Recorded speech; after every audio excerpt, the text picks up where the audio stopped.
Hello, everyone. I'm sad that I can't be with you all in person, but I'm really grateful that I still get to talk to you about something I feel really passionate about.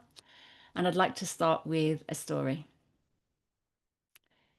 It's nighttime in Zululand, and the men who have been working in the Tula Tula exclusive private game reserve are ready to retire, having captured and corralled several antelopes for a breeding program. The frantic antelopes mill about restlessly, not knowing what to do. Out of the twilight comes a herd of elephants. They encircle the enclosure, inspecting the situation. The people keep their distance, apprehensive of the elephants.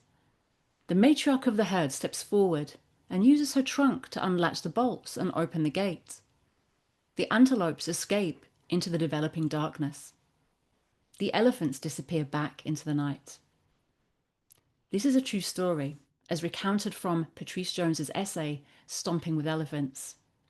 Such stories of resistance teach us that other animals are far from the helpless, voiceless victims our movement often portrays them as. They are individual subjects who have agency, with their own feelings, desires, and preferences. Collectively, our fellow animals have their own histories, cultures, and communities. It is important that our fellow animals are centered in their liberation movement, and that we position ourselves not as their saviors, but as their allies and accomplices who stand in solidarity with them. Sadly, for too long, relentlessly, and without accountability, the human animal has dominated the world from a place of tyranny over all others, intoxicated by a delusion of human exceptionalism and supremacy. Our relationship with our fellow animals is one of subordination, control, and violence. We render them objects to use as we please. We take away their self-determination. We manipulate, consume, and commodify their bodies. We keep them captive. We destroy their homes. We oppress, we subjugate, we violate, we maim, we kill. We deny them their individuality and their freedom.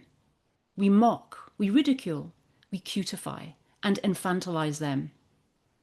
There is no greater injustice in size and scale and duration than that inflicted by humans on other animals. And yet, the injustice of speciesism has been so normalized that its ubiquitousness goes mostly unnoticed and unchallenged. Atrocities are hidden away in sterile laboratories, in darkened sheds, in cramped cages and stinking, crowded spaces, behind high walls and barbed wire fences.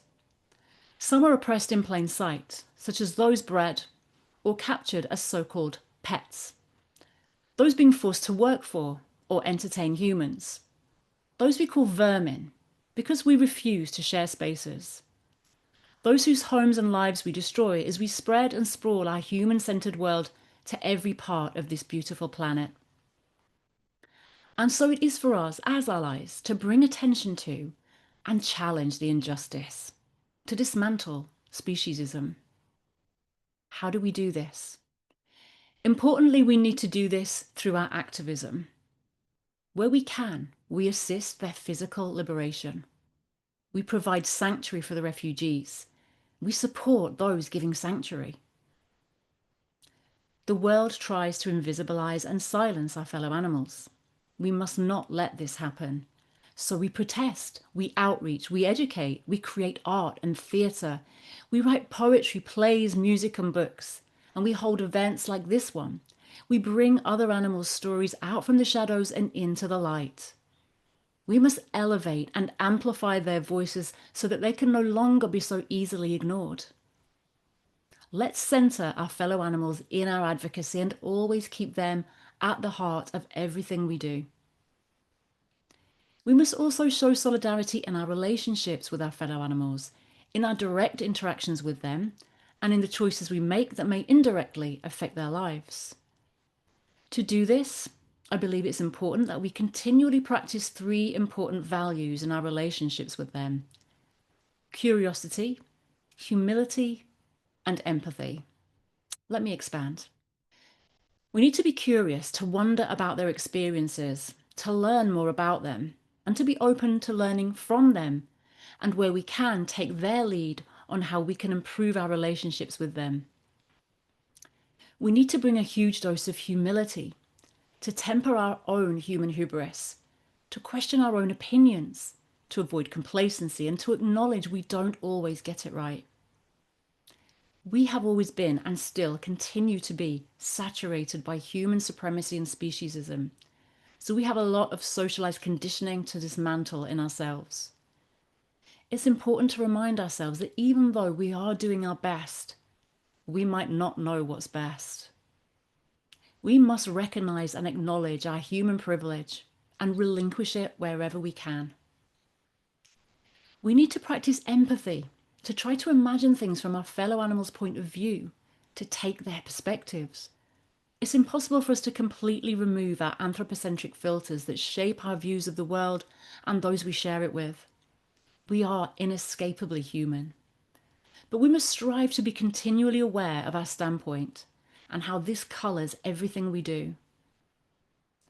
Many of us have direct interactions with other animals that we care for in our homes and sanctuaries.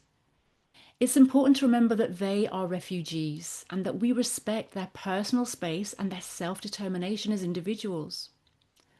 I once saw an activist so determined to get a selfie with a pig resident at a sanctuary that he towered over her, grabbed her and ignored her very vocal complaints. As soon as she could, the pig ran off. So we need to listen and pay attention to what our fellow animals are communicating with us.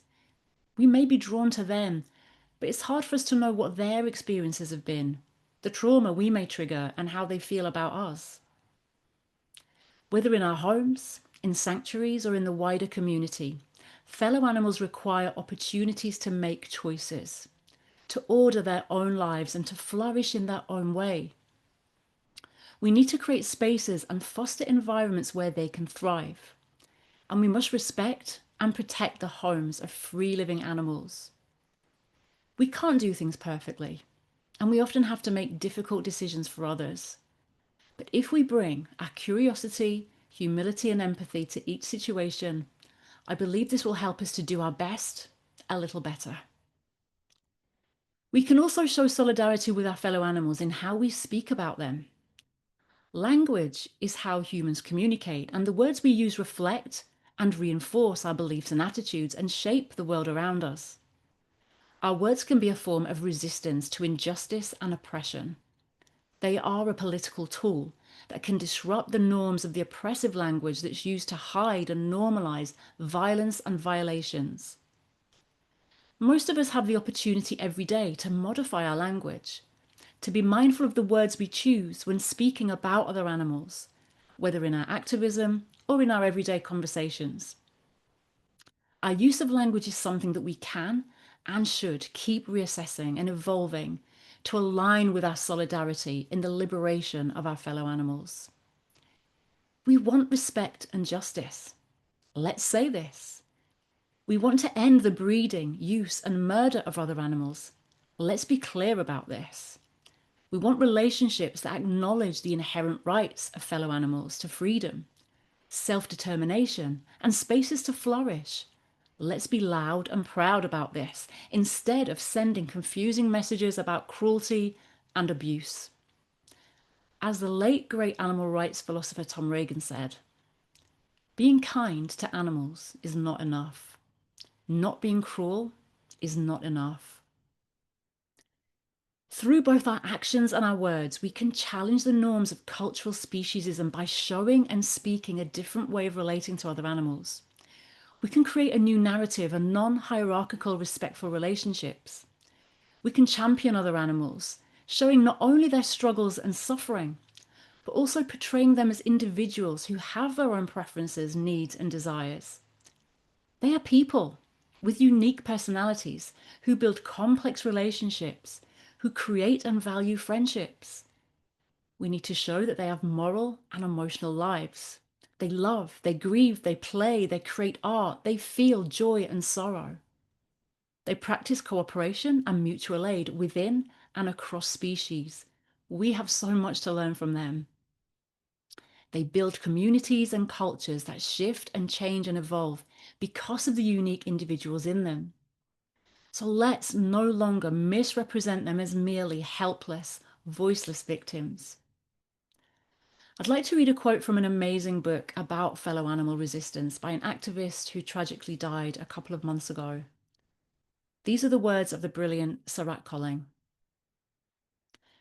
When celebrating animals' resistance and supporting their bids for freedom, let us remember all those individuals who are unable to share their stories with us.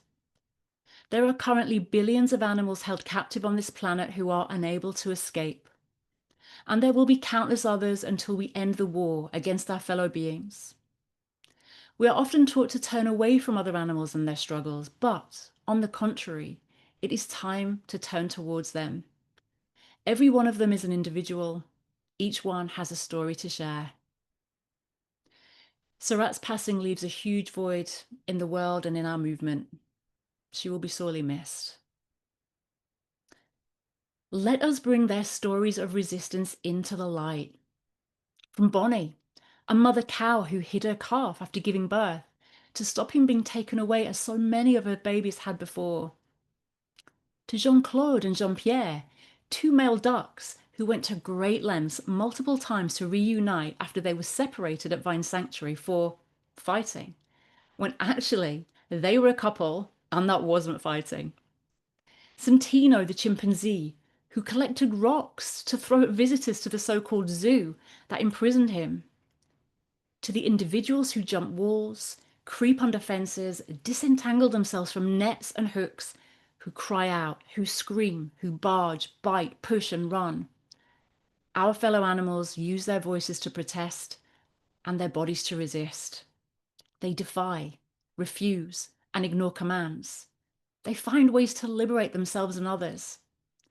To these, and also to those who stay silent, who cannot or choose not to resist, let us say, we see you, we hear you, and we stand with you with unwavering solidarity until every cage, every lab, every shed, every animal prison is demolished and humans share spaces respectfully with all other earthlings. We will never stop fighting with you. Advocates, I have a question for you. Are you ready to be an ally?